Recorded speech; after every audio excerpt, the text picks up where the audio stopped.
What if you had the exact algorithm, a proven, profitable process where you can work from anywhere and serve? The 10 steps I'm about to outline in this podcast are the exact steps that you would need to be able to do that. Hope you enjoy it. What I really needed was to recreate myself, which means to bring something new into the world that has never existed before.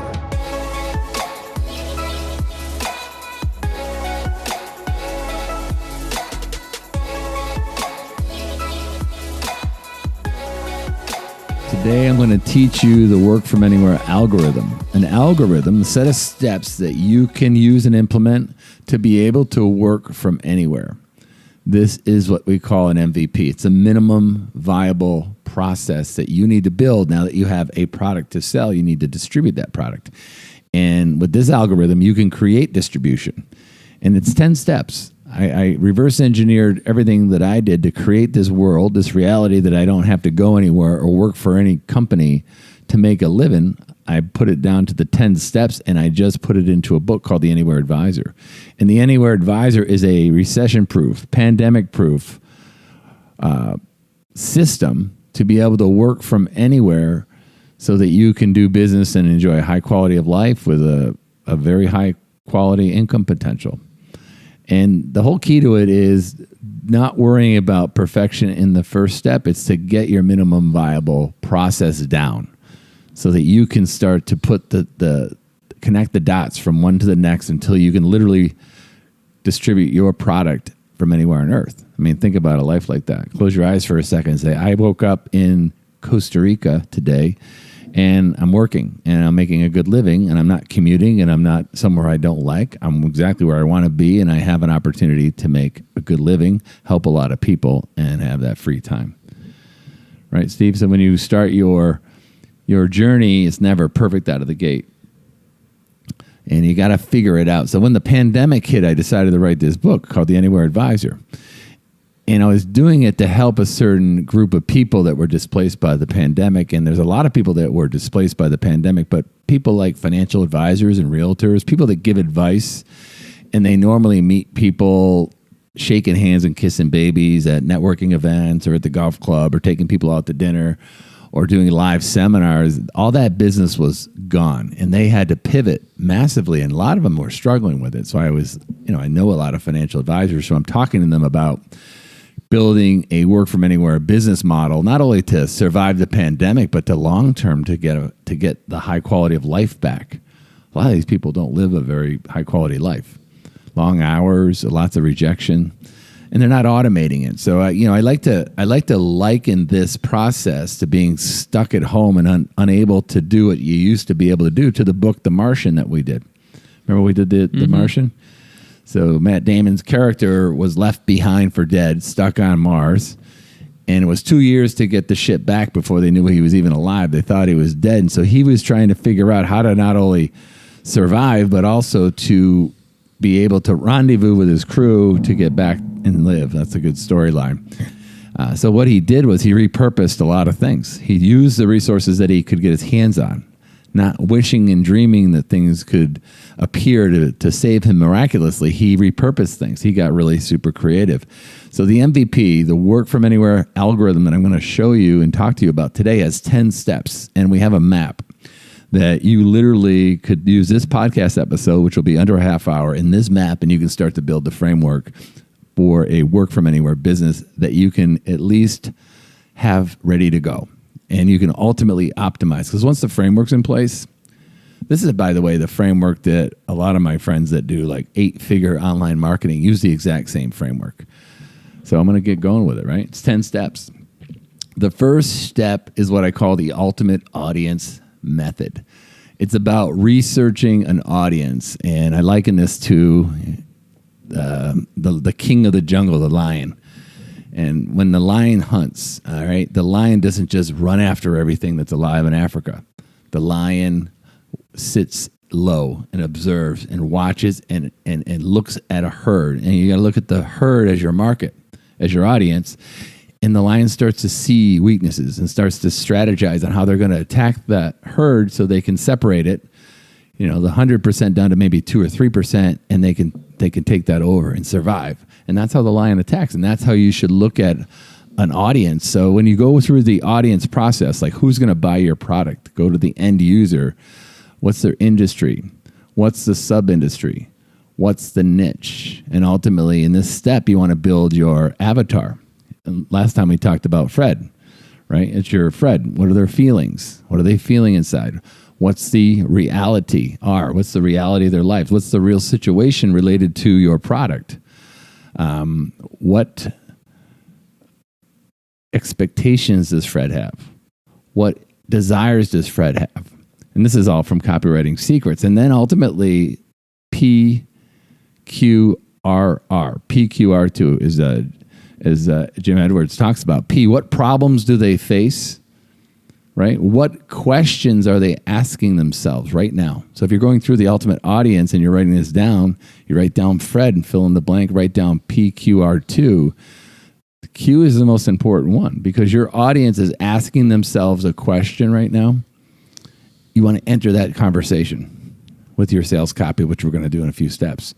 All right. What conversation are they having, right? And what roadblocks are in their way? That's really what the question's about. And what result are they looking for? Research. Step 1, research. So you take probably an hour in this step. It's probably the only step that takes much time. And you go to step 2. You're going to have a pain statement. That's when you're going to design your model. All right. And your model is what pain do they live with? And I'll talk about financial advisors because I'll carry that through. They're stuck at home and unable to prospect. What program do you have? Can you design? I have a program. I have a book called The Anywhere Advisor that helps financial advisors build an algorithm to get leads while they're stuck at home. And what's the payoff? They can get their practices back to capacity. So that's the basis of a pain statement, building a pain statement, meaning what pain is it? Think about it in their head. So if I'm stuck at home, what program are you selling? My program helps them get leads while they're stuck at home. And what's the payoff? The payoff is they get their practice back up to capacity during COVID and thrive after. So that's what's called a pain statement. So on the map, you'd fill that out very carefully. And then once they have a pain, all right, step number 3 is to create a promise. All right. Now you've already done a product. You know what you're going to sell them, but you need to create a mini promise to get them from where they are advance towards you. One little micro step in the right direction will create momentum. So if you make a promise to them, and your promise doesn't have to be a book or anything like I wrote, because that takes a little bit more time. Your promise can be nothing more than a consultation. You can promise them a call, a strategy call, which is very, very popular. So if they had this pain, they're having trouble getting leads while they're stuck at home, I could offer them a strategy call to give them 3 big ideas that can help them get leads after a call. Give them a few ideas. All right, basically taking someone from unhappy to happy in that promise. So here's the 3 steps so far. You have an audience that has a problem that you're making a promise to. And that is the basis of the first 3 steps. You have an audience that you've researched. You know the problem exactly. You know the conversation that's going on in their head. Now you're making a promise to help them solve the problem. And you're positioning yourself as a solution.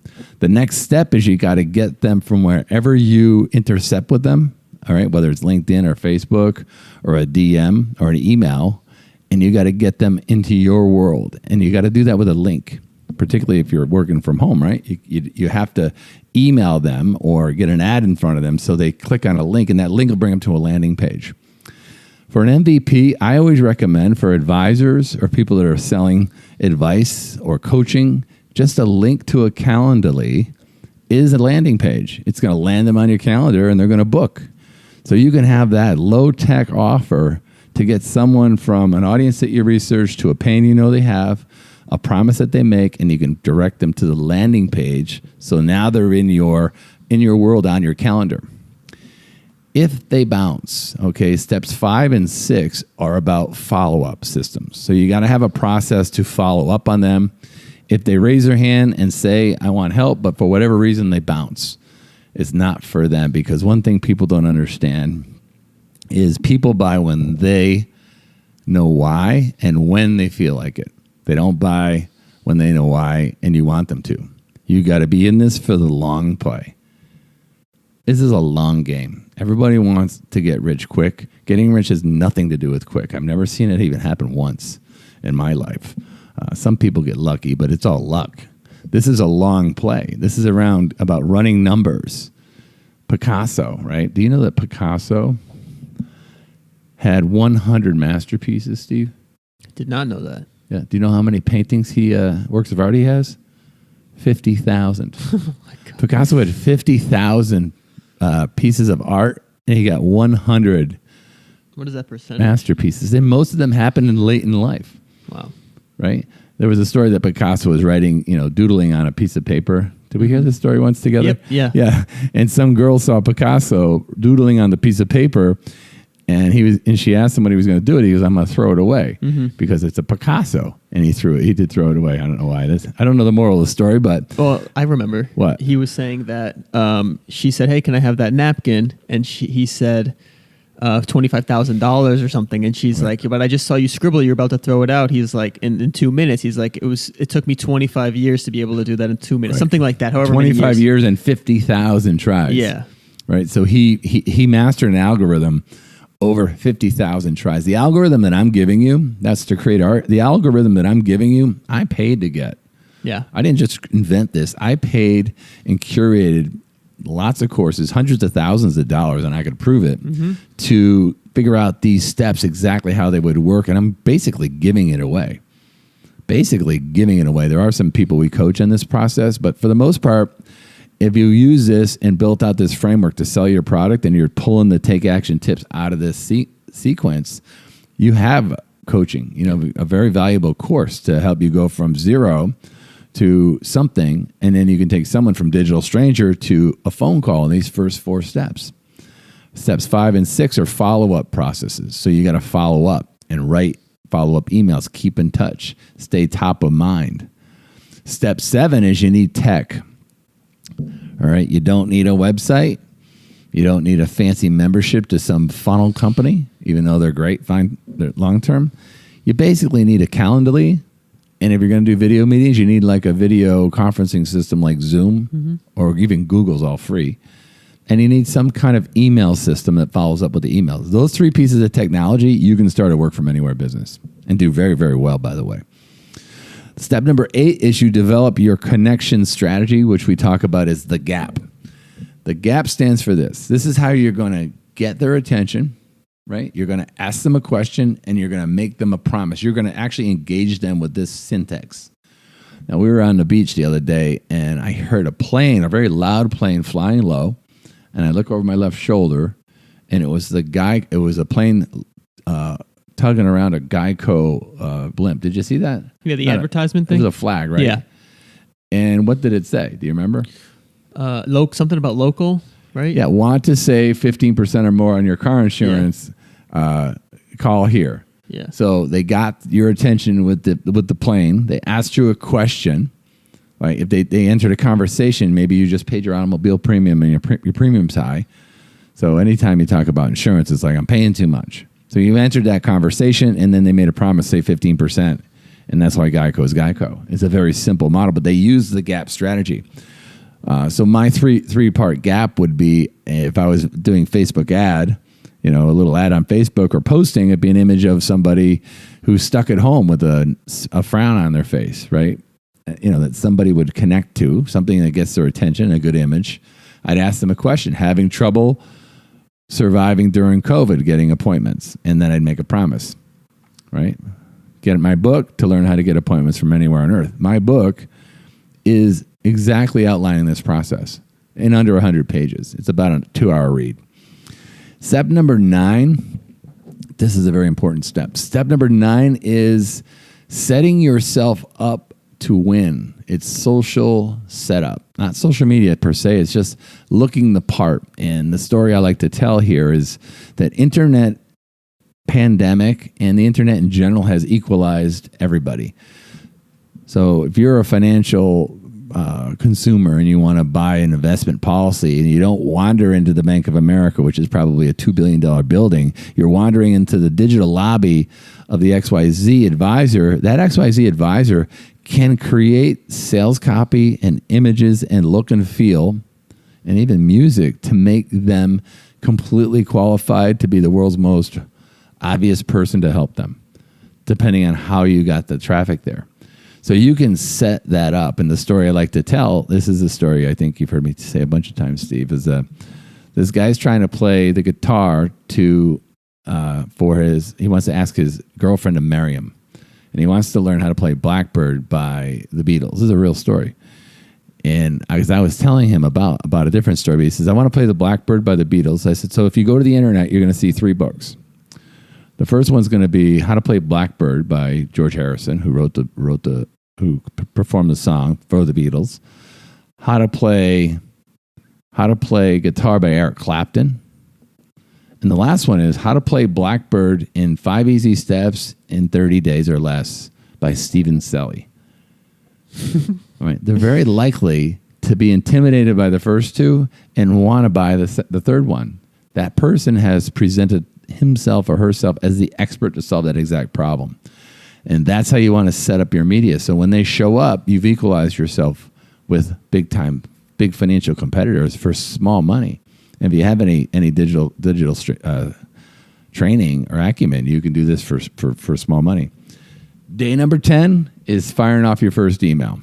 Day number 10 is firing your connection strategy, your first email or your first engagement to a prospective client. And now you have a 10-step framework to go from digital stranger to potential client paying you money while not ever meeting anyone. How do you like those apples? Perfect. Before I got sick, I had the vision that I wanted to be able to recruit, train, develop, and deliver a financial advisor to a 6-figure income without ever meeting them. That's pre-COVID, that was in like 2013. So I started doing videos. I was starting to do this years ago, and I got sick. I got sidetracked, but now like everything's playing directly into that concept. Like you can work from anywhere. You can have an amazing lifestyle. You can help more people, not less. Reduce your expenses while increasing your market share. Mm-hmm. It's just remarkable. Hope that helps. This is the Work From Anywhere algorithm that you can use to create your MVP, your minimum viable process. Guy Kawasaki did a TED Talk that I love and I quote pretty regularly. And he said, when you're building a product, don't worry, be crappy. Because you can always improve upon it. You cannot improve upon something that does not exist.